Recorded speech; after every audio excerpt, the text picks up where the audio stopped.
Deputy CM Panchayati Raj శాఖ మంత్రి పవన్ కళ్యాణ్ ఆదేశాల మేరకు సర్వేపల్లి నియోజకవర్గ జనసేన పార్టీ సమన్వయకర్త బొబ్బేపల్లి సురేష్ నాయుడు సర్వేపల్లి నియోజకవర్గంలోని పొదలకూరు మండలం మరుపూరు గిరిజన కాలనీ నందు పర్యటించి కాలనీ వాసుల యొక్క సమస్యలను అడిగి తెలుసుకున్నారు. ఈ సందర్భంగా ఆయన మాట్లాడుతూ కూటమి ప్రభుత్వం ప్రజలకి చేరువలో ప్రజల సమస్యలను పరిష్కరించడంలో పేదలకు అండగా పంచాయతీల అభివృద్ధి లక్ష్యంగా వాళ్ళ సమస్యలను అడిగి తెలుసుకుని సమస్యలను పరిష్కరించే దిశగా అడుగులు ముందుకు వేస్తుంది. అందులో భాగంగా మరమూరు గిరిజన కాలనీలో వాళ్ళ యొక్క పాత ఇల్లు స్లాబులు పగుళ్లు ఏర్పడి నీళ్లు లోపలికి రావడం జరుగుతున్నది అనేటువంటి విషయాన్ని మా దృష్టికి తీసుకురావడం జరిగింది. అదేవిధంగా ఆ కాలనీలో నివాసం ఉంటున్నటువంటి కొంతమందికి రేషన్ కార్డులు ఆధార్ కార్డులు ఉండడానికి ఇల్లు వీటన్నిటిని కూడా స్థానిక సచివాలయంలో అప్లై చేయడం జరుగుతుందని వారికి ఏదైనా ఇబ్బందులు ఉన్నా ఆరోగ్య సమస్యలు ఉన్నా మా దృష్టికి తీసుకుని వచ్చిన ఎడల వాటిని మేము మాట్లాడి పరిష్కరించేందుకు వారికి అండగా ఉంటామని స్థానిక శాసనసభ్యులు చంద్రమోహన్ రెడ్డి దృష్టికి తీసుకువెళ్లి పరిష్కరిస్తామని అన్నారు. ఈ కార్యక్రమంలో శ్రీహరి, సందీప్, సుబ్రహ్మణ్యం స్థానిక నాయకులు పాల్గొన్నారు. మొత్తం గోడలతో కూడా పొగులు ఇచ్చేసిందే మీరయ్యా గతంలో కట్టినట్టు ఈ విధంగా డ్యామేజ్లు ఉన్నాయనంటే ఇప్పుడు ప్రపోజల్ పెట్టుకుంటే కదా రెండవది కూడా పంచాయతీల్లో ఈ చెత్త ఎవరైతే ఎత్తుతున్నారో వాళ్ళకి 300 రూపాయల లెక్కన జనవరి 1 ఇచ్చేదాన్ని ప్రపోజల్ అయితే పెట్టి నిన్న కూడా పవన్ కళ్యాణ్ గారు దాని గురించి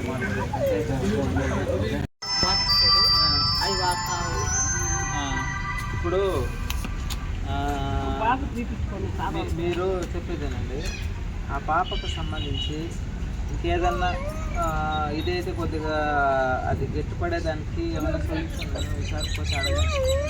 ఆ తర్వాత ఏంటంటే బెంగళూరులో కాన్స్టిట్యూషన్ సెంట్రల్ గవర్నమెంట్కి సంబంధించి చూస్తుంది. మీరు అది కనుక్కొని నాకు ఇస్తే నేను వేరే వాళ్ళు పోతాను వాళ్ళతో అటాచ్ చేపిస్తాను. పోయి చూపించుకుంటే దానికి సొల్యూషన్ ఖచ్చితంగా దొరుకుతుంది. అంటే చిన్న వయసే కాబట్టి ఆ పాప పెన్షన్ ఏమన్నా రాశారా? అందరికీ నమస్కారం. నా పేరు బొబ్బేపల్లి సురేష్ నాయుడు, సర్వేపల్లి నియోజకవర్గ జనసేన పార్టీ సమన్వయకర్త. కూటమి ప్రభుత్వం ఏర్పడిన తర్వాత ఏర్పడక ముందు పేద గిరిజన కాలనీలు కావచ్చు, ఎస్టీ కాలనీలు కావచ్చు, ఎస్సీ కాలనీలు కావచ్చు, ఆ కాలనీలన్నీ కూడా తిరిగి వాళ్ళ యొక్క స్థితిగతులు అడుగు తెలుసుకొని వాళ్ళకు ఉండటానికి ఇల్లు విషయం కావచ్చు, వాళ్ళ కాలనీల అభివృద్ధి కావచ్చు, వాళ్ళకి ఆరోగ్య విషయం కావచ్చు, పిల్లల బడికి పోయే విషయం కావచ్చు, ఇవన్నీ కూడా వాళ్ళకి ఆధారు, రేషన్ కార్డు వీటన్నిటి వివరాలు కూడా కనుక్కొని ప్రభుత్వం ద్వారా చేసే విధంగా మా వంతు మేము కృషి చేస్తున్నాం. అందులో భాగంగా ఏదైతే పొదలకూరు మండలంలోని మరుపూరు గ్రామ పంచాయతీ పరిధిలో ఉన్న కాలనీకి వచ్చాం. ఇక్కడ గతంలో కట్టినటువంటి ఇళ్ళన్నీ కూడా ఉరుస్తూ ఉన్నాయన్నటువంటి విషయాన్ని కూడా తెలియజేశారు. అదేవిధంగా కొంతమందికి ఒక్కొక్క ఇంట్లో 2-3 కాపురాలు పిల్లలకు పెళ్ళిళ్ళయి కొత్త ఇల్లు లేక ఇబ్బందులు పడుతున్నారు అనేటువంటి విషయం కూడా చెప్పడం జరిగింది. అదేవిధంగా కూటమిలో భాగంగా ఈ నెల 14వ తారీఖు వరకు కూడా ప్రతి ఒక్కరు సొంత ఇంటి కళ నెరవేర్చుకునే దానికి అప్లై చేసుకునే దానికి కూటమి ప్రభుత్వం అవకాశం కల్పించింది కాబట్టి ప్రతి ఒక్కరూ వినియోగించుకోవాలని చెప్పి మనస్ఫూర్తిగా తెలియజేశాం.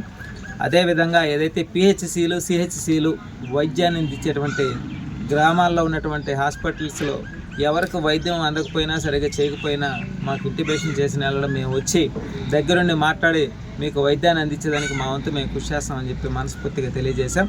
అదేవిధంగా కూటమిలో భాగంగా ప్రభుత్వానికి సంబంధించిన పథకాలు ఏదైనా రాకపోతే మాకు తెలియజేసిన వెడల మేము దగ్గరుండి ఎందుకు రావట్లేదు ఏంటనే వివరాలన్నీ కూడా కనుక్కొని వాళ్ళకి త్వరితగతిన ఏదైతే ప్రభుత్వ పథకాలు అందే విధంగా మా వంతు మేము కృషి చేస్తాం. కాలనీలందరూ కూడా పేదలందరూ కూడా సమాజంలో బాగా తలెత్తుకొని బతికే విధంగా వాళ్ళ బిడ్డలందరూ కూడా చదువుకొని ప్రయోజకులయ్యే విధంగా కూటమి ప్రభుత్వం పనిచేస్తుంది. అదేవిధంగా ఏదైతే పంచాయతీరాజ్ శాఖ మంత్రిగా మా అధినేత డిప్యూటీ సీఎం పవన్ కళ్యాణ్ గారు ఆయన పంచాయతీరాజ్ శాఖ మంత్రి కాబట్టి పంచాయతీలన్నీ కూడా సస్యశ్యామలంగా ఏదైతే గాంధీజీ గారు కలగన్న గ్రామ స్వరాజ్యాన్ని స్థాపించడంలో ఎన్నో మార్పులు తీసుకొస్తున్నారు. అందులో భాగంగా ప్రతి ఒక్క గ్రామ పంచాయతీ కూడా సుభిక్షంగా ఉండేందుకు మా వంతు మేము కృషి చేస్తామని చెప్పి మనస్ఫూర్తిగా తెలియజేస్తూ ఉన్నాం ఈరోజు.